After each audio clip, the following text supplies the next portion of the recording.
창세기 50장 22절에서 26절까지 말씀 묵상하겠습니다.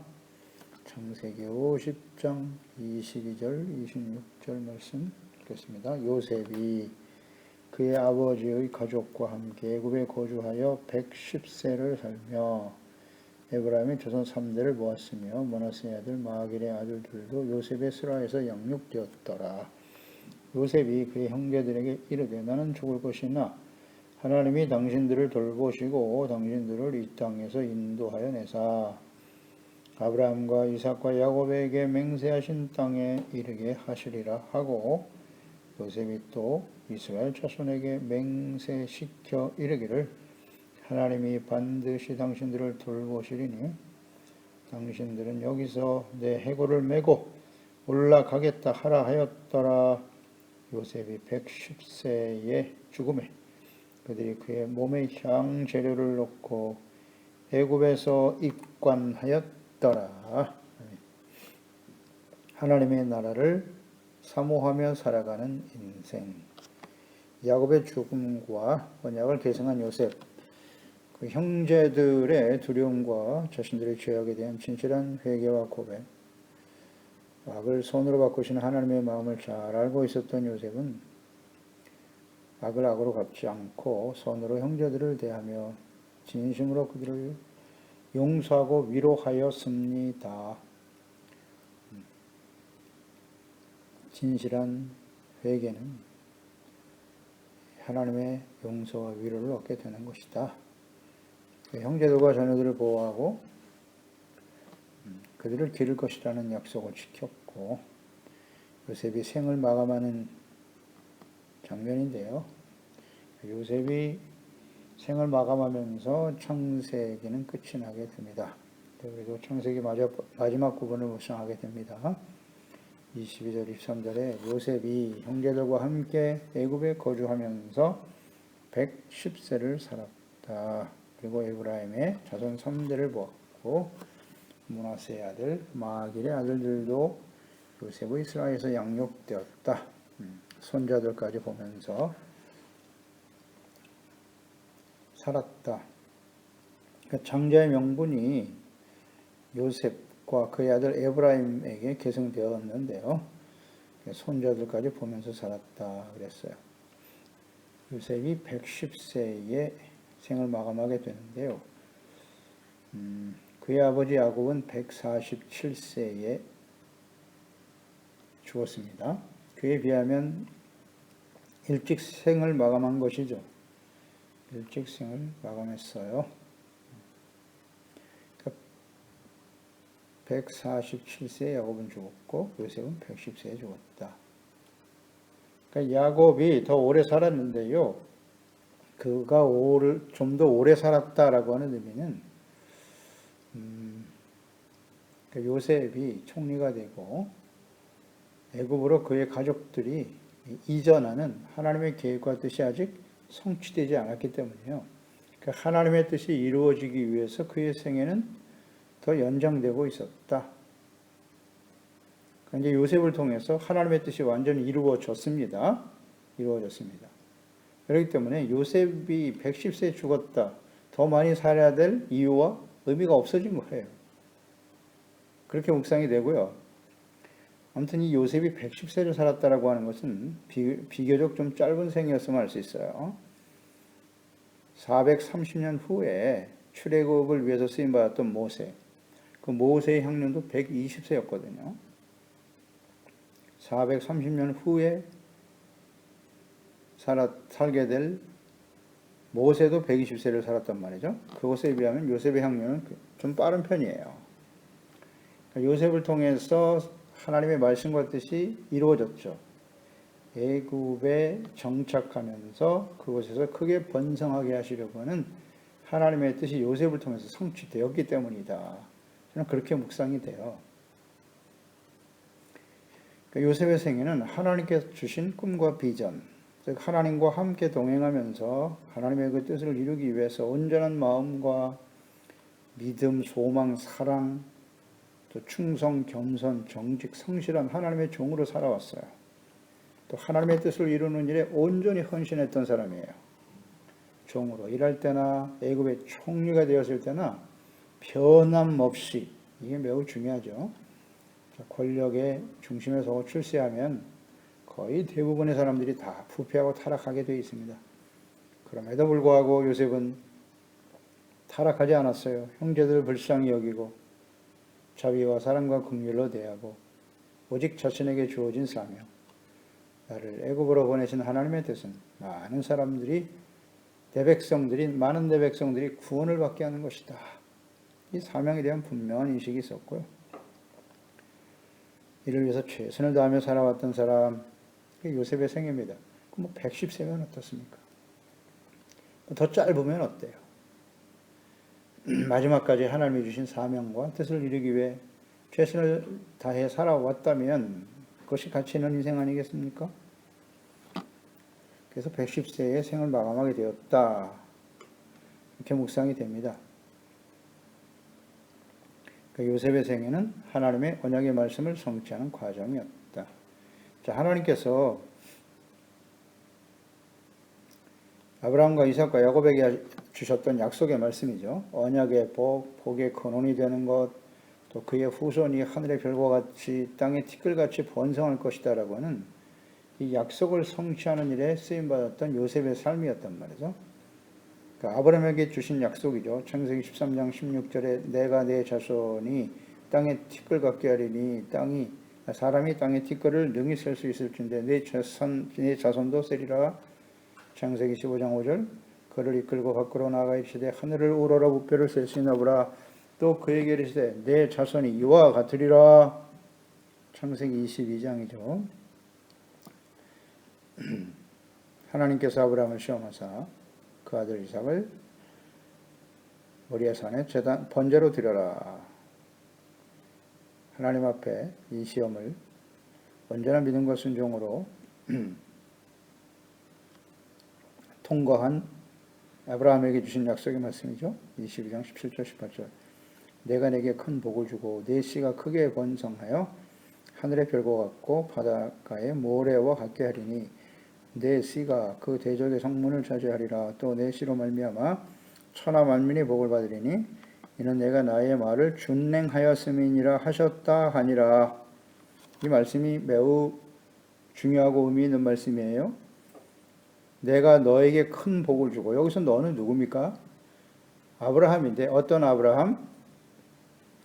자기의 아들 이삭 아들까지도 하나님의 말씀에 순종하여 번제로 드리는, 이제야 내가 나를 경외하는 줄을 알았도다 라고 말씀하신 아브라함입니다.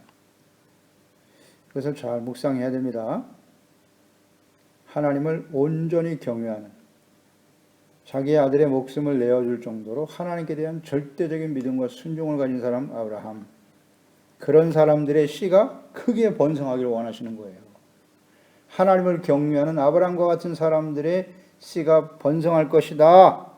하늘의 별과 같고 바닷가의 모래와 같다. 숫자만 많아지는 것을 의미하는 것이 아니에요. 어떤 사람들이 되어야 하느냐. 그리고 그런 사람들이 내 씨로 말미암아 천하 만민이 복을 받는다. 그 복이 무엇입니까? 하나님을 경외하는 것이 복입니다. 이걸 모르면 안 돼요. 우리 창세기 마지막 부분인데 창세기는 진리의 기초입니다. 맹맥히 흐르는 거예요. 인류의 역사 전체 흐르는 살아계신 하나님의 뜻입니다. 진리의 기초. 하나님의 뜻, 하나님의 어떤 분이신지, 어떤 생각을 가지고 계신지, 구원의 언약, 구속사, 복이죠, 복. 복의 근원. 그런 사람들이 세상에 가득하기를 원하시는 하나님, 무엇이 복인지를 알아야죠. 야곱에게 주신 약속, 아브라함은 이삭으로도 이어졌고요. 야곱에게도 주어졌죠. 28장 13절 14절에 또 본즉 여호와께서 그 위에 서서 이르시되 나는 여호와니 너의 조부 아브라함의 하나님이요 이삭의 하나님이라. 내가 누워 있는 땅을 내가 너와 내 자손에게 주리니 가나안 땅을 약속으로 주셨어요. 내 자손이 땅에 티끌같이 되어 내가 서쪽과 동쪽과 북쪽과 남쪽으로 퍼져나갈 것이며 땅의 모든 족속이 너와 네 자손으로 말미암아 복을 받으리라. 하란으로 가는 여정. 광야에서 돌베개 베고 잘 때 꿈속에 천국에 이르는 하늘에 닿는 사닥다리에서 하나님을 만났죠. 그 가운데서 하나님을 만났을 때 하나님이 주신 약속이에요. 복. 이 복은 아브라함, 이삭, 야곱으로 이어지는 복이다. 내 자손이 땅의 티끌같이 많아질 것이다. 하나님을 경외하는 사람들, 이게 전제입니다. 그게 복이에요. 하나님을 알고 그분의 말씀을 들어 순종하는 의와 거룩한 백성, 하나님의 자녀로 살아가는 일, 이게 복이죠. 이것이 점점 번성해지는 거예요. 숫자만 많은 것이 의미가 아니다. 깊이 인식해야 합니다. 이스라엘이 번성하기 위해서 하나님께서 계획하시고 준비하신 뜻은 무엇이었는고, 이게 생육 번성하게 되는데 하나님을 경외하는 이스라엘 후손들이 어떻게 이루시느냐? 창세기 15장 13절 14절 여호와께서 아브라함에게 이르시되 너는 반드시 알라. 네 자손이 이방에서 객이 되어 그들을 섬기겠고 그들은 400년 동안 네 자손을 괴롭히리니 그들이 섬기는 나라를 내가 징벌할지며 그 후에 네 자손이 큰 재물을 이끌고 나오리라. 이 말씀 속에 아브라함의 후손, 아직 태어나지도 않은 이삭과 야곱, 요셉까지를 보고 계시잖아요. 요셉까지. 이 아브라함에게 창세기 15장에서. 그래서 요셉을 하나님이 애굽에 보내서 그를 통하여 이스라엘 백성들이 애굽에 내려가 이방인 객이 되어 400년 동안 살게 될 거예요. 여기 출애굽까지 돼 있어요. 출애굽까지 하나님께서 예언하셨어요. 나오게 될 것이다. 400년을 살게 되고 그 이방은 바로 애굽이었던 것이죠. 그러니까 이 말씀을 성취하시기 위해서 하나님이 택하시고 부르신 사람이 요셉이었다. 그래서 이스라엘 자손들을 애굽으로 내려가게 하시고 그곳에서 크게 번성하시려는 계획을 이루기 위해서 하나님께서는 요셉에게 꿈을 꾸게 하신 거죠. 계시하신 거예요. 자신을 나타내시고 하나님의 뜻이 어떠하신가를 보여주신 거죠. 그리고 요셉은 믿음과 충성이죠. 의와 진실함으로 사명을 잘 감당했습니다. 형제들의 시기와 미움을 받아 종으로 팔려가 고통 속에 살아가다가 애굽에서 총리가 되어 아버지와 형제들을 애굽으로 이주하고 고센 땅에 정착하여 살게 하는 이 하나님의 계획이죠. 창세기 15장 13절 14절에 계획하신 하나님의 뜻이 지금 요셉을 통해서 성취되었던 거죠. 그러니까 요셉의 생애는 이렇게 하나님의 언약의 말씀을 성취하는 인생이었다. 이게 바로 가치 있고 복된 인생 아니겠어요? 그게 110세면 어떻고 50세면 어때요? 하나님의 뜻을 이루고 하나님의 주신 사명을 완수하며 살아가는 인생. 예수님은 33세의 인생을 마감하셨어요. 33세. 십자가를 통해서 온전히 자신의 삶을 하나님이 주신 보내신 뜻을 이루시며 살았던 삶이었잖아요. 우리 장수하는 거 좋아하는데요. 오래 사는 거 좋아하는데요.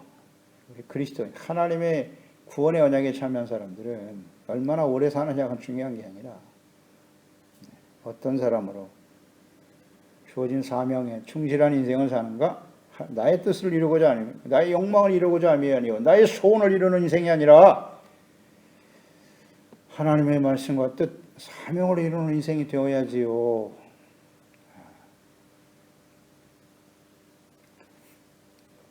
그러니까 야곱이 죽고 중간 기록은 생략되어 있어요. 그리고 바로 요셉의 죽음으로 이어지면서 창세기가 끝나게 되는데요.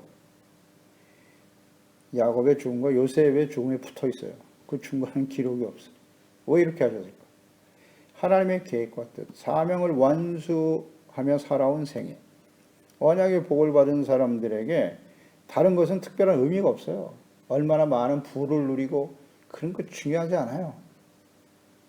하나님의 말씀, 구속사, 하나님의 언약, 복의 근원으로서 하나님을 경외하며 살아왔던 하나님의 나라와 의를 이루기 위해서 살아왔던 삶, 그 생애만이 이렇게 축약되어 기록되는 거예요. 우리의 생애가 굉장히 긴 인생이죠. 그동안에 일어났던 일들이 얼마나 많겠습니까?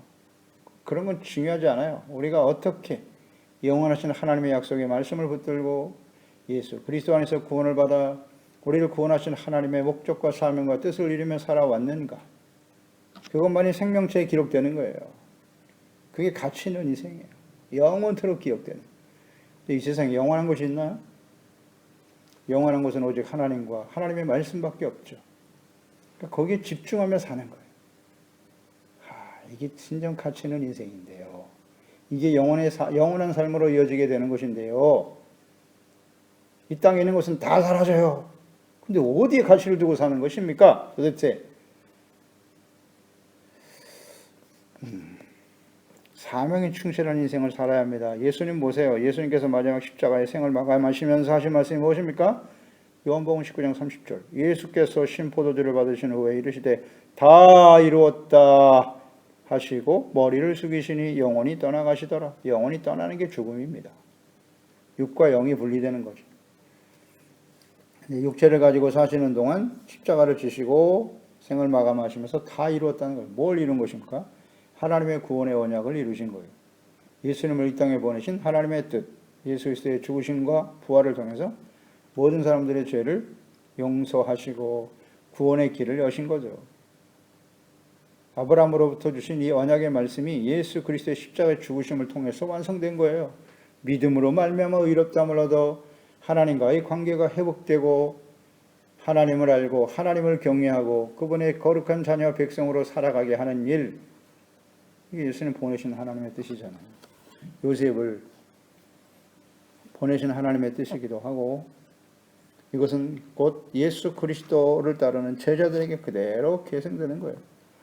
계승되는 겁니다. 제자들을 부르시고 예수께서 하신 말씀 마태복음 4장 18절 50절에 갈릴리 해변에 두루 다니시다가 두 형제고 베드로라는 시몬과 그의 형제 안드레가 바다에 그물을 던지는 것을 보시니 그들은 어부라 말씀하신 나를 따라오라. 예수님을 왜 따라오라고 하셨어요? 내가 너희를 사람을 낚는 어부가 되게 하리라 하시니 그들이 곧 그물을 버려두고 예수님을 따르니라.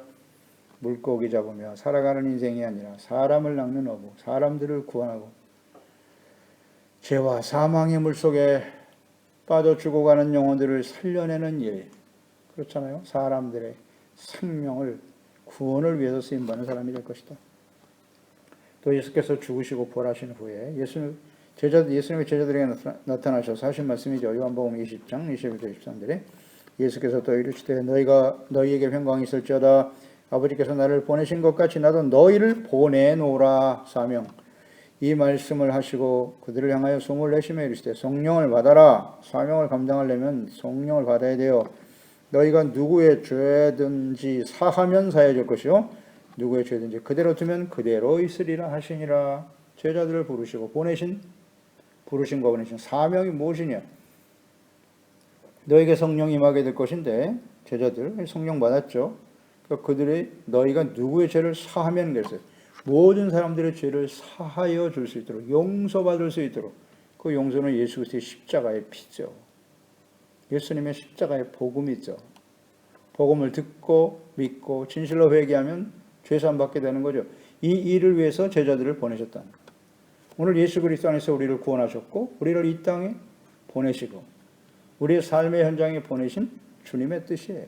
이것이 우리의 삶의 목적이고 사명입니다. 사람들의 죄사함 받을 수 있는 길은 예수 그리스도의 십자가의 피밖에 없어요. 예수 그리스도의 복음밖에 없습니다. 예수 그리스도를 믿고 죄사함 받고 구원받아 하나님의 진리 말씀은 성경 말씀을 통해서 자신들의 죄를 깨닫고 회개하고 용서받고 의롭다함을 얻는 길, 이것을 위해서 주님께서 우리를 부르셨다. 그러나 누구의 죄든지 그대로 두면 그대로 있을 것이다. 그들에게 하나님의 말씀을 바르게 가르치고 죄에 대해서 깨닫게 해주고 복음을 통해서 구원받는 이 일을 위해서 우리가 부름받았는데 이를 감당하지 못한다면, 사명에 충실한 삶을 살지 못한다면 그들은 죄 가운데서 죽을 것이다. 교회와 그리스도인들이 그 사명을 깨닫지 못하고 그 일에 충실하지 못하면 우리 주변에 있는 모든 사람들은 죄 가운데 죽는 겁니다. 그럴 때 어떻게 한다고 하셨습니까? 에스겔서에 말씀하셨잖아요. 내 핏값을 내 손에서 찾을 것이라. 그들에게 복음을 전하지 않으므로 그들이 죄 가운데 죽으면 그 핏값을 내 손에서 찾으리라. 이게 우리의 사명이에요. 또 유언과 같이 남기신 말씀이잖아요. 마지막으로 부활 승천하시기 직전에 제자들 우리들에게 하신 말씀이죠. 마태복음 28장 19절 20절 그러므로 너희는 가서 모든 민족을 제자로 삼아 아버지와 아들과 성령의 이름으로 세례를 베풀고 내가 너에게 분부한 모든 것을 가르쳐 지키게 하라. 볼지어다 내가 세상 끝날까지 너희와 항상 함께 있으리라. 아멘. 마지막으로 우리에게 주신 이게 사명이에요. 모든 민족으로 제자를 삼고 우리에게 분부한 모든 말씀을 우리가 잘 배워 또 가르쳐야 된다. 사도행전 1장 8절에 오직 성령이 너희에게 임하시면 너희가 권능을 받고 예루살렘과 온 유대와 사마리아 땅 끝까지 이르러 내 증인이 되리라. 예수님의 증인 되어 살아가는 거예요. 이를 위해서 우리를 부르신 거라고요. 제자들을 부르셨고 그리스도 예수 안에서 우리를 부르셨다. 성령으로 거듭나게 하시고 주의 영으로 충만하게 하시도다. 그렇습니다. 제자를 부르신 하나님, 이게 사명이란 말이에요. 부르시고 보내신 뜻. 사도 바울의 마지막 고백이죠. 디모데후서 4장 6절 8절에 전제와 같이 내가 벌써 부어지고 나의 떠날 시간이 가까웠도다. 자기 죽을 때가 임박함을 알고 유언과 같이 남긴 말씀이죠. 이제 후로는 나를 위하여 의의 면류관이 나는 선한 싸움을 싸우고 나의 달려갈 길을 마치고 믿음을 지켰으니 이제 후로는 나를 위하여 의의 면류관이 예비되었으므로 주 곧 의로우신 재판장이 그날에 내게 주실 것이다. 내게만 아니라 주의 나타나심을 사모하는 모든 자에게도니라. 아멘. 예수 그리스도를 믿고 구원받아 그리스도 오실 그날을 사모하며 영원한 하나님의 나라를 사모하며 살아가는 모든 그리스도인들에게는 그리스도인의 삶은 어떻다? 선한 싸움을 싸우는 것이다. 그리고 자신에게 주어진 사명의 길을 최선을 다해 달려가는 것이고 믿음을 지켜가는 것이다. 그럴 때 의의 면류관, 의로운 재판장, 그 하나님 앞에서 의의 면류관을 받아 가지는 것이다. 받아가는 이것이 우리를 구원하신 하나님의 뜻이고 사명이고 삶의 목적이고 최고의 가치로 여기며 살아가는 이 모든 사람들은 사도와 같은 삶을 살다가 영광스러운 모습으로 주님 앞에 서게 되는 것이다. 아주 분명하지 않습니까? 이렇게 살아가는 인생이라면 50이면 어떻고 30이면 어때? 예수님은 33세에 죽으셨는데 오래 사는 게 중요한 게 아니에요. 어떻게 하면 하나님이 주신 사명, 하나님의 뜻을 바르게 알고 그 일에 충실하며 살아갈 것이냐가 중요한 것이죠. 깊이 묵상해야 됩니다. 이제 우리가 지금까지 살아온 날보다 앞으로 살 날이 훨씬 더 짧죠. 이제 얼마 남고 세상 마지막 예수님의 재림이 임박한 시대를 우리가 살고 있다고요. 어떻게 살아야 할까요? 어떤 사람이 되어야 마땅하뇨? 잘 생각해야 합니다. 요셉은 하나님이 당신들을 돌보시고 당신들을 이 땅에서 인도하여 내사 아브라함과 이삭과 야곱에게 맹세하신 땅에 이르게 하실 것이다. 이런 고백을 합니다. 마지막 유언이잖아요, 이게 요셉.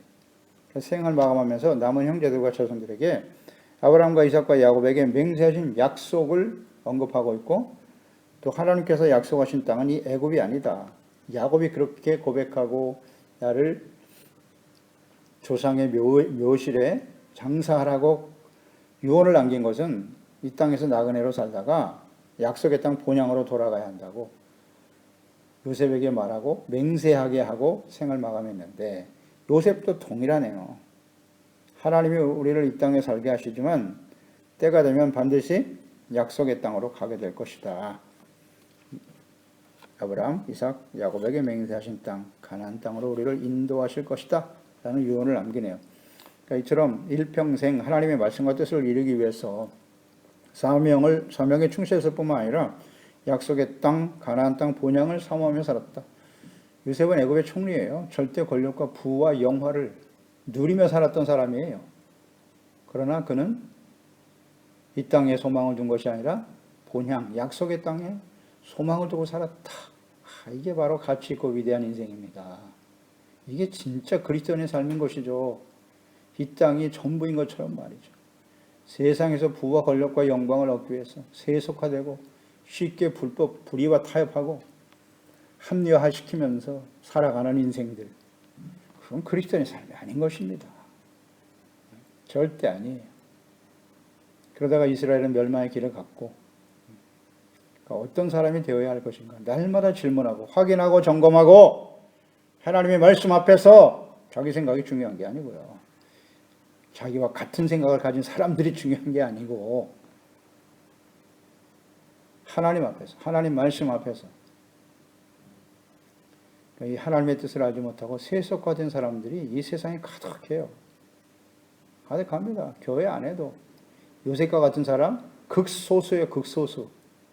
하나님의 이름을 부르고 뭐 예수님의 이름을 부르고 경건의 모양을 가지고 있지만 요셉과 같이 마지막 순간까지 삶의 목적과 사명이 분명하게 예수 그리스도의 삶을 본받고 따르려고 하는 사람들은 극소수다. 잊지 말아야 합니다. 이거 많지 않아요. 그러니까 사람이 많다고 해서 그들의 생각과 무슨 말과 주장 그게 다 옳다고 따라다닐 필요가 없어요. 잘 말씀을 통해서 분별을 해야 됩니다. 하나님의 말씀을 통해 요셉 같은 사람, 다윗 같은 사람이 되어야지요. 예수 그리스도를 따랐던 제자들과 같은 삶을 본받고 따라가야지요. 이것이 창세기가 우리에게 주는 교훈이에요. 요셉의 마지막 죽음 앞에서 우리의 생을 돌아봐야 하는 거예요. 그러니까 이 요셉은 나그네로 살았다는 거예요. 애굽의 총리였지만 부와 영광을 누리며 살았지만 이건 나그네다. 잠시 잠깐 지나가는 거야. 영원한 하나님의 나라 본향을 사모하며 살아가야지. 우린 정말 그러한가요? 속일 수가 없겠죠. 하나님 앞에서. 야곱의 마지막 유언과 일치하죠. 그래서 언약을 계승할 아들 요셉. 그도 역시 야곱처럼 본향을 사모하며 나그네로 살아가는 인생이었다. 히브리서 11장, 믿음의 장. 믿음의 사람들, 11장 16절에 그들이 아브라함과 그의 후손들, 이삭과 야곱, 그들이 이제는 더 나은 본향을 사모했다. 곧 하늘에 있는 것이었다는 거예요. 이러므로 하나님이 그들이 하나님이라 일컬음을 받으심을 부끄러워하지 아니하시고 그들을 위하여 한 성을 예비하셨느니라. 아멘. 믿음의 조상들은 가나안 땅, 사실 이방인의 땅에서 갈대아 우르에서 떠나서 하나님이 지시할 그곳에 와서 살아가는 여정에 본향을 사모했다. 본향은 원래 자신이 살았던 이전의 고향을 의미하는 것이 아니었다는 거잖아요. 하늘에 있는 본향을 사모했다는 거예요. 믿음의 조상들은. 그럴 때 그런 사람들을 하나님께서 그들의 하나님이라 일컬음을 받으심을 부끄러워하지 아니하셨다. 이 땅에서 영원히 살 것처럼 사는 사람들은 하나님을 부끄럽게 하는 일입니다. 이 말씀에 의하면 믿음의 사람이란 무엇입니까? 무엇을 믿는 거예요? 이 땅에 하나님의 나라와 뜻을 이루고 영원한 하나님의 나라, 우리를 위해서 예비하신 하늘의 도성을 바라보면서 저 천국을 소망하며 살아가는 사람들 아닌가요? 그렇지 않으면 하나님을 부끄럽게 하는 일입니다. 부끄럽게 하는 일이에요. 이게 매우 중요한 문제인데 오늘날 교회와 또 목사와 주의 동들 그리스도인들이 말했죠. 뭐 세상에서 어떤 사람이 될 것이냐, 어떻게 복을 누리고 더 많은 소유를 얻고 성공하고 출세하는 것만이 하나님의 영광을 나타내는 것이라고. 이게 다 거짓이에요. 세상에 있는 말만 하잖아요. 하나님의 나라, 저 천성에 대해서, 다시 오실 그리스도에 대해서 끊임없이 말씀하고 그것이 우리의 소망이 되어야 한다고 가르쳐야 되지 않을까요? 그게 진짜입니다. 베드로후서 3장 12절 13절이잖아요. 하나님의 날이 임하기를 바라보고 소망하라는 거예요. 간절히 사모하라. 우리는 무엇을 바라보고 간절히 사모하며 살아가고 있나요? 그날에 하늘이 불에 타서 부러지고 물질이 뜨거운 불 속에 녹아지려니와 마지막 심판 앞두고 있습니다. 우리는 그의 약속대로 의가 있는 곳인 새 하늘과 새 땅을 바라보도다. 의가 있는 새 하늘과 새 땅을 바라보고 있다잖아요. 베드로 2000년 전의 제자들도 그렇게 살았어요. 오실 주님을 바라보면서. 지금 2000년이 지난 이 시대에 천국 복음이 모든 민족에게 전파되고 온 세상에 전파되면 그때가 끝이 온다고 하셨지 않습니까? 지금 세상 끝에 서 있어요. 마지막 환난과 심판이 임박한 시대를 살고 있지 않습니까? 우리는. 그런데 우리는 무엇을 간절히 바라고 소망하며 사모하며 살고 있나요? 새하늘과 새 땅, 의가 있는 새하늘과 새 땅을 바라보고 있나요? 요한복음 14장 1절로 3절에 너희는 마음에 근심하지 말라. 하나님을 믿으니 또 나를 믿어라. 내 아버지 집에 거할 것이 많도다. 그렇지 않으면 너희에게 일렀으리라. 내가 너희를 위하여 거처를 예비하러 가노니 가서 너희를 위하여 거처를 예비하면 내가 다시 와서 너희를 내게로 영접하여 나 있는 곳에 너희도 있게 하리라. 아멘. 예수님 부활 승천하셨잖아요. 하나님 보좌 우편에 계신다고 말씀하시잖아요. 그 예수님이 다시 오신대요. 그래서 우리를 데리고 예수님이 계신, 우리를 위해서 예비하신 영원한 처소로 우리를 인도하신다지 않습니까? 약속하셨잖아요. 약속. 예수님의 약속이잖아요. 내가 다시 와서 너희를 내게로 영접하여 나 있는 곳에 너희도 있게 하리라. 아멘. 그날을 사모하고 살아야죠. 이 땅은 잠시 잠깐입니다. 불같이 불러 녹아질 거예요. 하나님의 그 무서운 진노, 요한계시록에 나와 있는 진노, 그 심판의 내용을 보세요. 다 녹아집니다. 이 세상은. 그리고 새로운 세상을 하나님이 여신다 하지 않습니까? 이걸 정말 믿고 있나요, 우리는? 정말 믿나요? 그날을 소망하며 살고 있나요? 그저 그냥 이 땅에서 어떻게 하면 더 많은 것을 누리고 호의호식하다가 병에 걸리지 않고 오래오래 사는 것, 그게 전부인가요? 하나님 아시겠죠?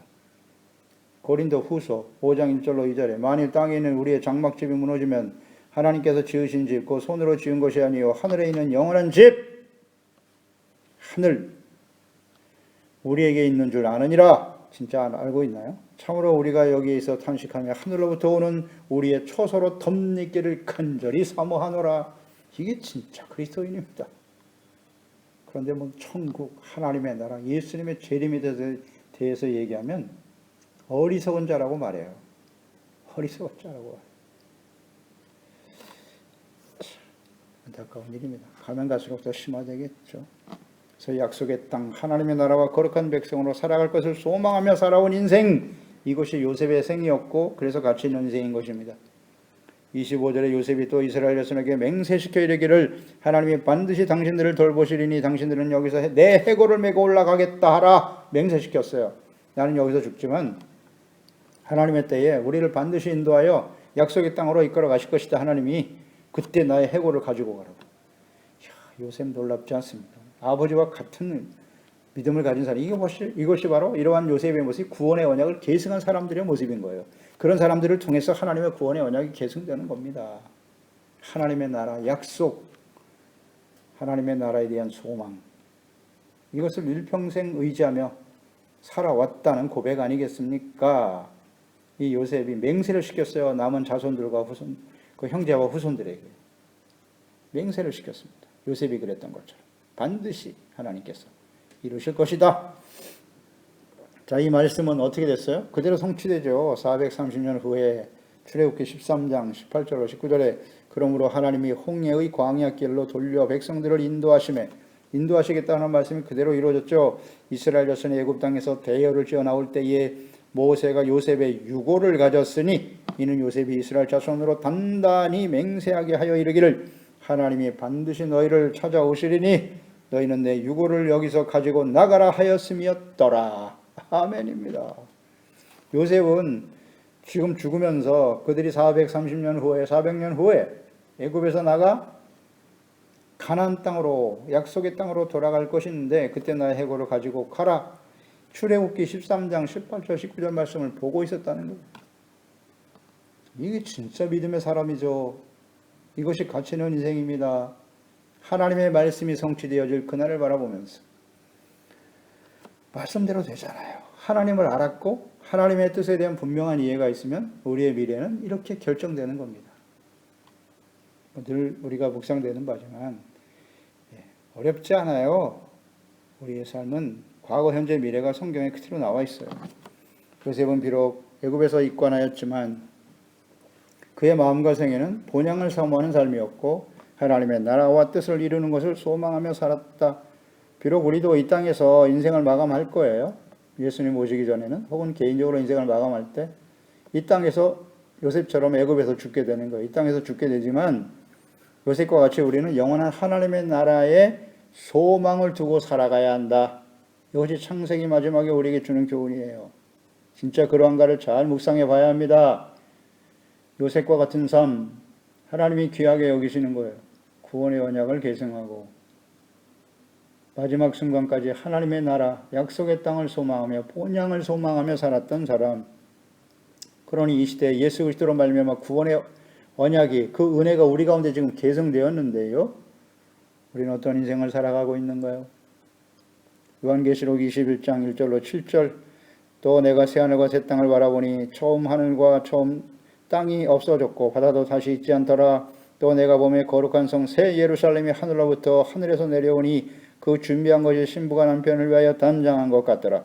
내가 들으니 보호자에서 큰 음성이 나서 이르되 보라 하나님의 장막이 사람들과 함께 있음에 하나님이 그들과 함께 계시리니 그들은 하나님의 백성이 되고 하나님은 친히 그들과 함께 계셔서 모든 눈물을 그 눈에서 닦아주시니 다시는 사망이 없고 애통하는 것이나 곡하는 것이나 아픈 것이 다시 있지 아니하리니 처음 것들이 다 지나갔음. 이러라 보호자에 앉으신 이가 이르시되 보라 내가 만물을 새롭게 하노라 하시고 또 이르시되 이 말은 신실하고 참되니 기록하라 하시고 또 내게 말씀하시되 이루었도다. 나는 알파와 오메가요 처음과 마지막이라.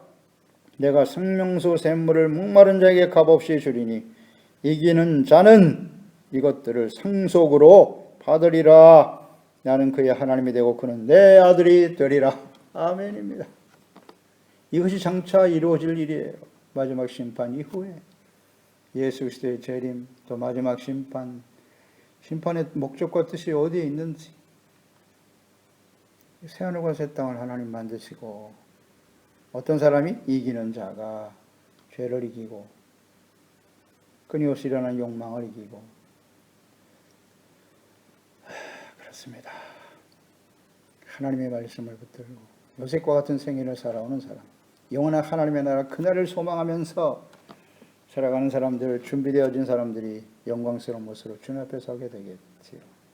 우리는 지금 어떠한 삶을 살고 있나요? 요셉과 우리의 삶은 어떤 면에서 다른가요? 어떻게 우리는 요셉의 삶을 본받고 영원한 하나님의 나라 주 예수 그리스도의 다시 오실 그날을 소망하며 준비되는 인생을 살아갈 것입니까? 기도하겠습니다. 하나님 아버지, 오늘도 주의 말씀, 창세기 마지막 말씀을 우리가 묵상하면서 야곱이 죽은 이후에 요셉의 죽음으로 이어지는 이 과정, 요셉, 성경에 나오는 인물 중에 가장 완벽한 인생을 살았던 사람이에요. 흠이 없는 사람입니다. 요셉은. 그 요셉의 삶을 통해서 우리에게 주는 교훈, 하나님의 뜻은 무엇인가를 묵상하게 돼요. 비록 선조들보다는 짧은 인생을 살았지만 그의 생애는 하나님의 말씀과 뜻을 이루는 사명에 충실했던 삶이었습니다. 부와 영광을 누렸지만, 권력과 영광의 자리에 있었지만 그는 하나님의 약속의 땅을 사모하며 살아온 인생이었어요. 마지막까지 영원한 하나님의 나라를, 약속의 말씀의 성취를 그날을 바라보면서 하나님의 나라, 의의 거룩한 백성으로 살아가는 일에 최선을 다했던 인생, 그것이 가치 있는 인생입니다. 예수님도 그와 같은 삶을 사셨고 또 예수님의 제자들 또한 그 길을 갔습니다. 이 그리스도 안에서 구원의 언약을 계승하고 이 구원의 언약에 참여하게 된 저희들 아니겠습니까? 우리는 어떤 인생을 살아야 할까요? 어떻게 사는 것이 가치 있는 인생일까요? 영원한 하나님의 나라, 예수 그리스도의 재림과 계시록 21장 22장 하나님께서 장차 이루실 새하늘과 새 땅을 바라보며 새 예루살렘 성을 바라보면서 지혜롭게 준비되어지는 우리 모든 지체와 가족들 되게 하여 주시옵소서. 예수님의 이름으로 기도드립나이다. 아멘.